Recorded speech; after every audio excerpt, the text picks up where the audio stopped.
Hello, you sexy humans! This is daily number 689, part 3, where we're learning to be a better gamer. 700 episodes almost.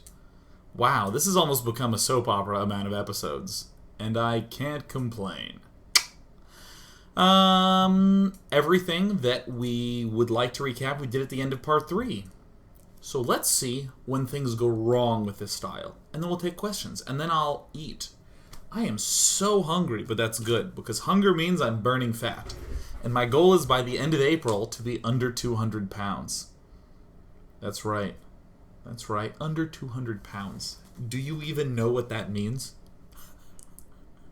And everyone's like, Sean, I know exactly what that means. How can you possibly confuse what that means? But do you even know what that means?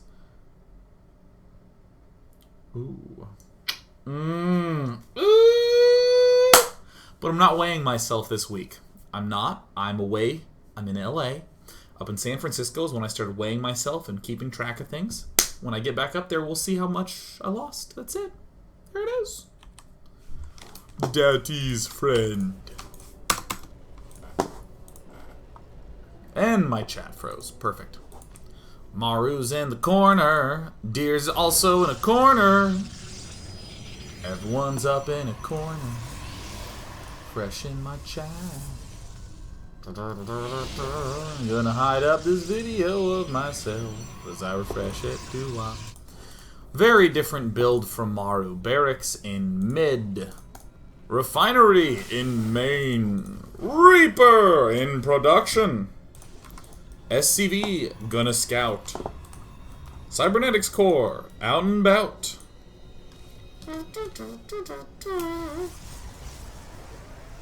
Oh, Bankara, Bankara, oh, Bankara, shooting.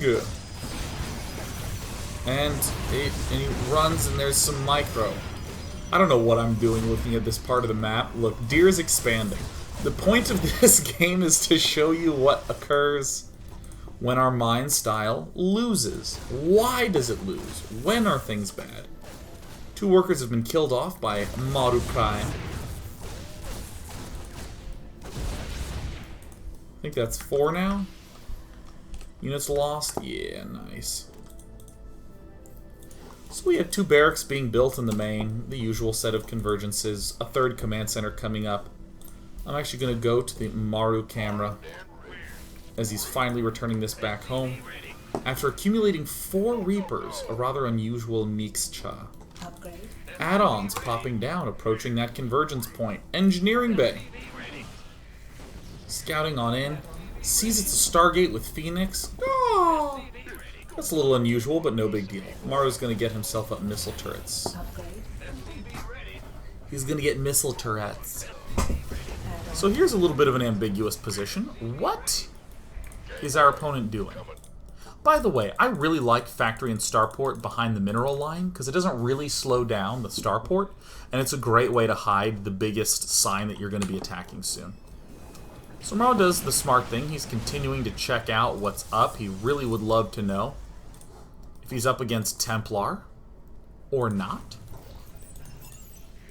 Either way, he can still build a couple mines. Excuse me. He can even build a couple mines and then have it turn out to be wrong later and transition right back. Deer's just really weird for doing this big Phoenix play. I mean, it is working, but that's just so uncommon. So Maru's expanding. Where'd the factory go? There it is. Getting its add-on. To show this properly, I'm going to actually have to go to the all cam. Maru is going to begin aggression at the most reasonable location, the 3rd, where that may be. And we're going to see the same sorts of attacks, the same sorts of successes, and then we're going to start to see a couple problems.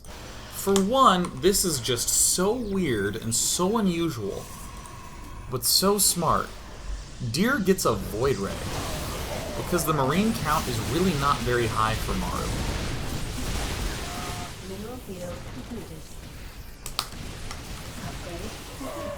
Maru's doing his usual kiting thing, has these widow mines here. Some zealots are being annoying.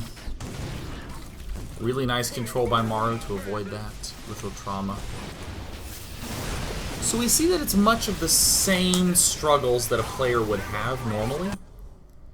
Counterattacks being a little bit of a pain. But Stargate is being surprisingly annoying for us. But I want to emphasize annoying, not like really bad. It's not like, oh my god, the Stargate is the direct counter to this. Maru's clearly making fantastic progress, and the mines are still in very high numbers. It's just a little bit of slight overextension heading up the ramp. Having the mines to be able to retreat against is really important. I think that it's no one huge mistake where I'm like, oh, that's it, that's where Maru just lost it all. It's these difficult situations that cause little fallbacks, little tiny setbacks. I think heading up the ramp is tempting, but still a little bit of a, it's a minus EV play, you know what I'm saying? Has a negative expected value. This map is also a little bit difficult to do this entire strategy on, because of the fact that there's really only one vulnerable spot, and it's this entrance here. And that's a little bit tight. What I like about Deer is that Deer actually just goes like super mega huge on the gateway. I think that that's a reasonable choice to make. I think that this actually winds up working alright. Because of the fact that even though it destroys Zealots super badly, if you can hit it from multiple angles, as we're going to see here, even the absolute killer of Zealots, the absolute wrecker of the faces of Zealots, the mines, can still be surrounded and it's really hard to retreat. That little surround by Deer is just a great example of the big problems that mines will have. Maru, as you'll note, has been successful throughout this because he's been able to retreat back over the mines because there's a narrow valley, as in heavy rain, but also just by the fact that he's been staying in this sort of formation. And we see Deer again having just a boatload of Zealots. 30 Zealots? Jeez. Counterattacks continue to be annoying. We see that 18 workers have been killed off. Let me say once again, we have, it looks like 26 Zealots. Oh my god, did you see how much damage that took? He's already lost 1, 2, 3, 4 from 2 mines, and look at the health of all of them. Oh my god, okay, I've been showing a mine hit in like every single game. This is the mine hit right here. Okay, let's see it again. Just look up here on the main screen. I have all their health bars selected. Jeez. It's just insane. So we also see the same set of transitions out of Maru. Ghost Academy coming up rather quickly to continue to apply this pressure. We see the Colossus and Extended Thermal Lance coming out for Maru. We also see the exact thing that we saw in game number 1. A medevac drop moves out only when this cannot get into a good position. Mines burrow in a very weak spot. Generally speaking, that won't happen because this drop will help us get into a good position, but losing the edge at that front zone is very, very hard to really begin stepping back into things. But I mean, it's like the usual stuff that's killing Maru. The mines are still doing fine. Drop here. Mines still in production, I think, is the most important thing. I mean, you can see that Maru's having success, as the supply count would indicate. But Deer's already gotten the chance to get up a 4th, and it's a lot of just a little tiny thing. It's like death by 1,000 cuts. So in short, what I'm emphasizing is that this style, this mine-heavy thing, is great so long as your control and tactical decision-making right at the front lines is good. So long as you can manage being warped in the back and warp-prismed in the back. As long as that can be handled, you're in great shape. Maru is doing generally fine. But he wasn't able to maintain aggression. So, with that inability to maintain non-stop aggression, Deer can go from 0 to 3 Colossus in Hour of the Terran Eyes, seemingly out of nowhere. But even so, Maru still is stepping forward and still doing some damage. I don't really want to analyze this too much. I mean, again, I think death by 1,000 cuts is the best catchphrase that I can go for. That final fight, I mean, getting to 3 Colossus when there's absolutely no Viking production is hard. Hence the second starport. But if we, the Terran player, are able to be non-stop aggressive and able to reinforce with mines, we're going to be just fine. We can see that first Colossus come out and respond accordingly. Maru falls apart in this attack and he's dead. Alright, I'm done! I'm done! Alright, I'm done. I'm done. I'm finished. Finished. Let's take questions.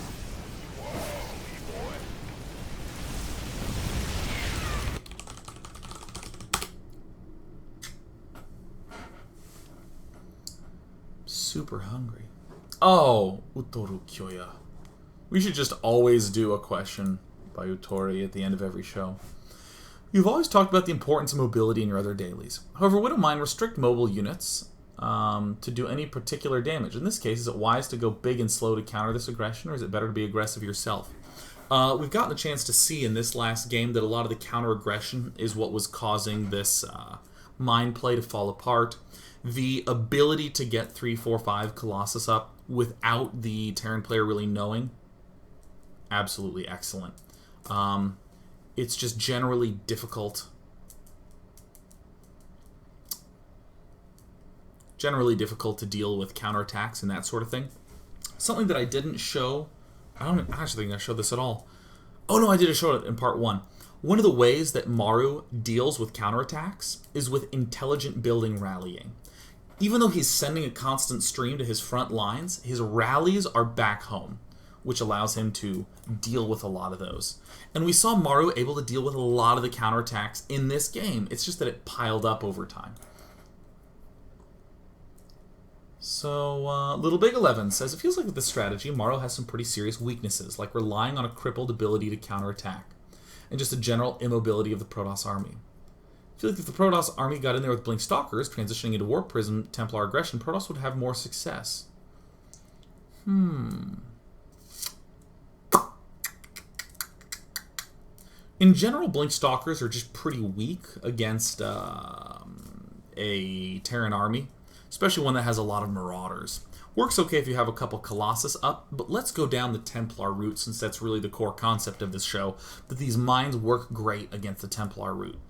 You have to get... Yeah, I mean, the real issue is that you have to get High Templar up in reasonable numbers to stay alive at all. If you were going just Zealot Blink, you would die. You just don't have enough damage output. So, if you have to get up a pretty damn good number of Templar, that's really where the Zealots come in. You just don't have enough gas. So I think the short answer to your question, Little Big 11, is that gas, I think, is what's preventing Protoss from pulling anything like that off.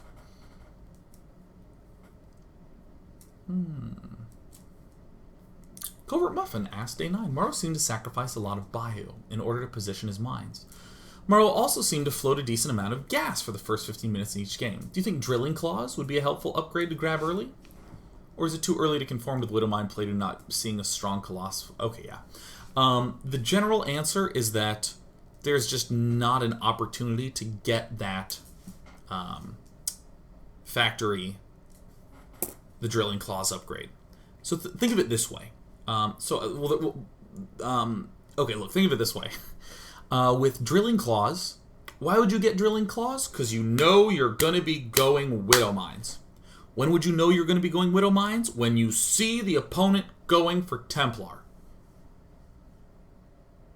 But if you see your opponent going for Templar, you want to be able to exploit that right now. So getting a couple mines up in position and leaving them there and kiting back and forth, that's really what you need to do.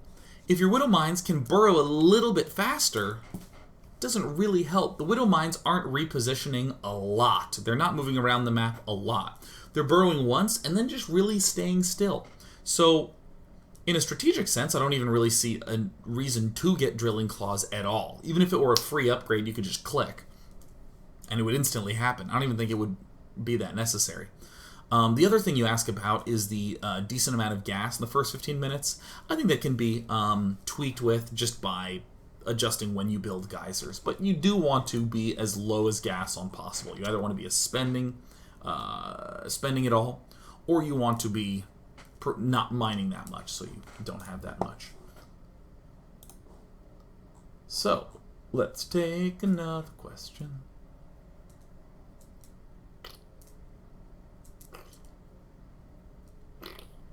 I'm really tired.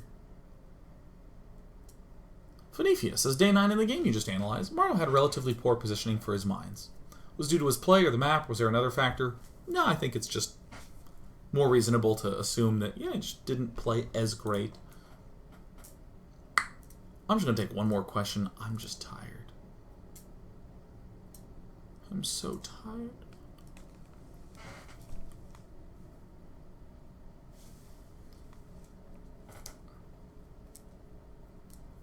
Oh, Starscree asks a very simple question.